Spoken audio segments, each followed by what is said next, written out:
وزیر اعظم شہباز شریف نے گلگت بلتستان میں حالیہ بارشوں اور سیلابی صورتحال سے متعلق اجلاس سے خطاب کرتے ہوئے کہا کہ پاکستان موسمیاتی تبدیلیوں سے شدید متاثر ہونے والے 10 ممالک میں شامل ہے۔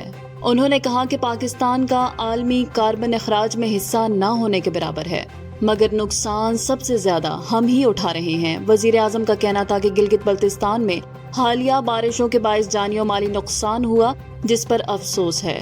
انہوں نے کہا کہ سیلاب اور کلاؤڈ برسٹ سے ہونے والے نقصانات کا جائزہ لینے کے لیے خود یہاں آیا ہوں اور وفاقی ادارے مقامی حکومت کے ساتھ مکمل تعاون میں ہیں۔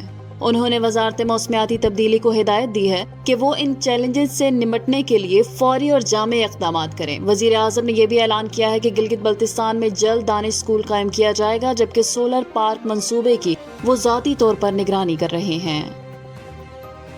پاکستان نے اسرائیل کی توسیع پسندانہ پالیسی اور مسجد اقصی کی بے حرمتی پر شدید مذمت کرتے ہوئے اسے خطے کو غیر مستحکم کرنے کی دانستہ سازش قرار دے دیا ہے۔ وزارت خارجہ کے مطابق اسرائیلی وزراء کی جانب سے مسجد اقصی پر اشتعال انگیز بیانات اور موجودگی نہ صرف بین الاقوامی مذہبی ہم آہنگی کے لیے خطرہ ہے، بلکہ اس کا مقصد حالات کو مزید خراب کرنا ہے۔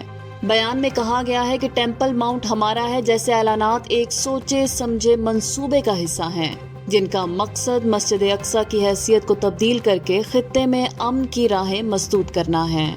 پاکستان نے اقوام متحدہ سمیت عالمی برادری سے مطالبہ کیا ہے کہ وہ ان غیر قانونی اقدامات پر اسرائیل کو فوری طور پر جواب دہ بنائے اور مقدس مقامات کے تحفظ کے لیے مؤثر اقدامات کیے جائیں۔ الخدمت فاؤنڈیشن کی جانب سے 100 ٹن امدادی سامان کی 28ویں کھیپ غزہ کے متاثرین کے لیے روانہ کر دی گئی ہے۔ یہ کھیپ NDMA اور حکومت پاکستان کے تعاون سے اسلام آباد سے اردن روانہ کی گئی، جہاں سے امداد غزہ پہنچائی جائے گی۔ سامان میں کین فوڈ، بچوں کے لیے خشک دودھ، بسکٹ اور ادویات شامل ہیں۔ نائب وزیر اعظم اسحاق ڈار، صدر الخدمت ڈاکٹر حفیظ الرحمان اور حکام نے روانگی کے موقع پر شرکت کی۔ ڈاکٹر حفیظ الرحمان نے کہا کہ الخدمت 22 ماہ سے غزہ کے متاثرین کی مدد کر رہی ہے اور مستقبل میں غزہ کے مریضوں کو پاکستان لا کر علاج فراہم کیا جائے گا۔ نیپرا نے بجلی کی قیمت میں فی یونٹ ₹1.75 کمی کی منظوری دے دی ہے۔ یہ فیصلہ CPPA کی سماحی ایڈجسٹمنٹ کی درخواست پر سماعت مکمل ہونے کے بعد کیا گیا۔ فیصلے کے تحت صارفین کو 53 ارب 39 کروڑ روپے سے زائد کا ریلیف ملے گا، جس کا اطلاق کے الیکٹرک سمیت تمام سرکاری ڈسکوز پر ہوگا۔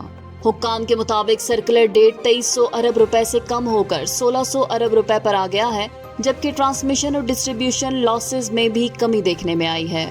اتھارٹی نے صنعتی گروتھ اور ڈسکوز کی کارکردگی پر سوالات اٹھائے، تاہم تسلی بخش جواب نہ مل سکے۔ نیلم جہلم پاور پلانٹ کی بندش سے 18 ارب روپے کا اثر پڑا ہے۔ اتھارٹی نے صنعتی گروتھ اور ڈسکوز کی کارکردگی پر سوالات اٹھائے، تاہم تسلی بخش جوابات نہ مل سکے۔ اوور بلنگ پر انکوائری رپورٹ وزیر اعظم کو ارسال کر دی گئی ہے، جبکہ لیسکو افسران کے خلاف کارروائیاں کی جا چکی ہیں۔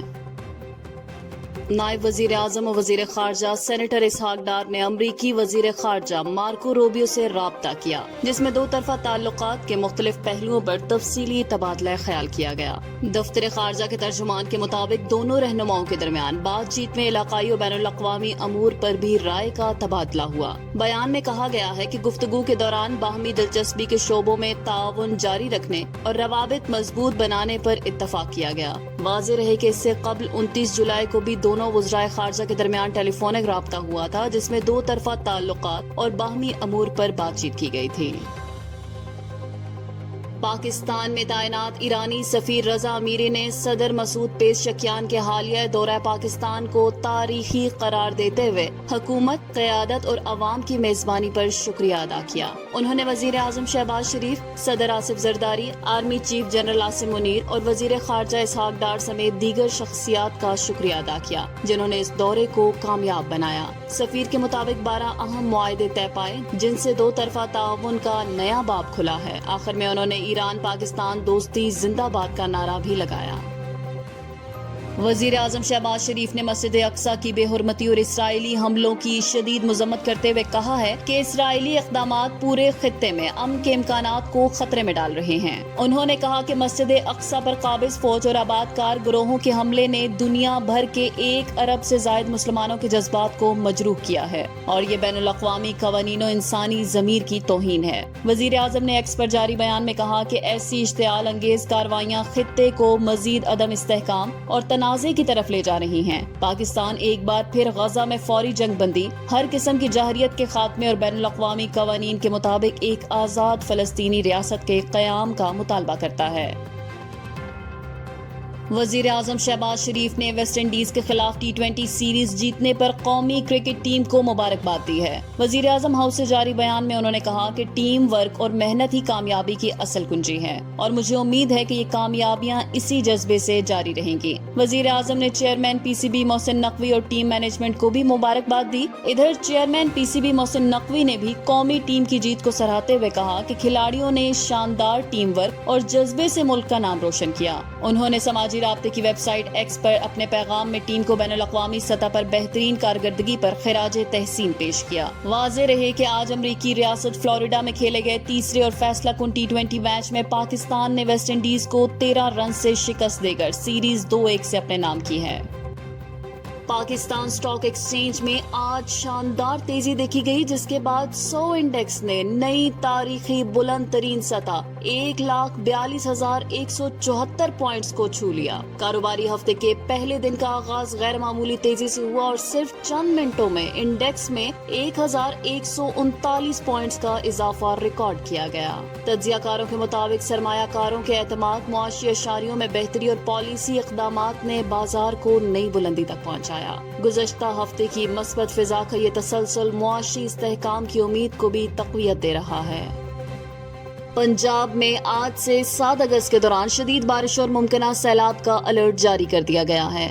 محکمہ موسمیات اور PDMA کے مطابق دریائے چناب اور جہلم میں اونچے درجے کا سیلاب کا خدشہ ہے، جبکہ لینڈ سلائیڈنگ کا بھی امکان ہے۔ PDMA نے راولپنڈی، مری، گلیات، گجراوالا، سیالکوٹ، فیصل آباد، DG خان سمیت کئی اضلاع کو ہائی الرٹ کر دیا ہے۔ شہریوں اور سیاحوں کو غیر ضروری سفر سے گریز کی ہدایت دی گئی ہے۔ ضلعی انتظامیہ اور ریسکیو اداروں کو تیار رہنے کا حکم جاری کیا گیا ہے۔ ملک میں ہفتے کے آغاز پر سونے کی قیمت میں 500 روپے کا اضافہ ریکارڈ کیا گیا۔ آل پاکستان جیمز اینڈ جیولرز ایسوسی ایشن کے مطابق فی تولہ سونا 3,59,500 روپے، جبکہ 10 گرام سونا 429 روپے اضافے سے 3,08,213 روپے کا ہو گیا ہے۔ عالمی مارکیٹ میں بھی سونا $5 مہنگا ہو کر $3,368 فی اونس پر پہنچ گیا ہے۔